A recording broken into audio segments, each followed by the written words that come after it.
வணக்கம் காய்ஸ். இன்றைக்கி ஒரு சூப்பரான வீடியோவில் தான் காய்ஸ் இன்றைக்கி நம்ம இணைஞ்சிருக்கீங்க.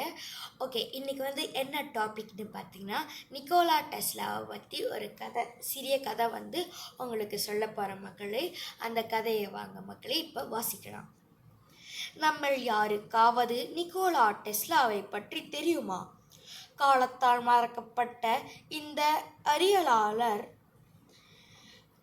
19ஆம் மற்றும் 20ஆம் நூற்றாண்டுகளில் மின்னியல், காந்தவியல் ஆகிய துறைகளில் பெரும் புரட்சியை ஏற்படுத்தியவர். டெஸ்லாவின் மின் வழங்கல் முறைமைகள், மாறுதிசை மின்னோட்ட மோட்டார் மற்றும் 1894ஆம் இவரது கம்பியில்லா தொடர்பு செயல்முறை விளக்கம் ஆகியவை இரண்டாம் தொழிற்புரட்சி ஏற்பட்ட காரணமாகின. இவருடைய பல கண்டுபிடிப்புகள் தற்கால மின் பொறியியலுக்கு உறுதுணையாக அமைந்தது. தற்போதைய அறிஞர்கள் இவரை இயற்பியலின் தந்தை என்றும் 20ஆம் நூற்றாண்டை கண்டுபிடித்தவர் என்றும் தற்கால மின்னியல் காப்பாளர் என்றும் சிறப்பித்து வருகின்றனர்.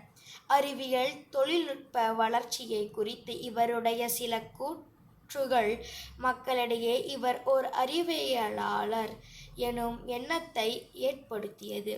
நாளடைவில் அவருடைய புகழை மறக்கவும் செய்தது. இதுதான் காய்ஸ் இந்த நிக்கோலா டெஸ்லாவோட ஒரு குட்டி கதை. எனக்கு தெரிஞ்சு இவர் டெஸ்லாவை கண்டுபிடிச்சவராக இருக்கலாம் என்று நினைக்கிற மக்களே. உங்களோட கருத்து என்னன்னு காமெண்ட் பாக்ஸில் கீழே காமெண்ட் பண்ணுங்கள் மக்களே.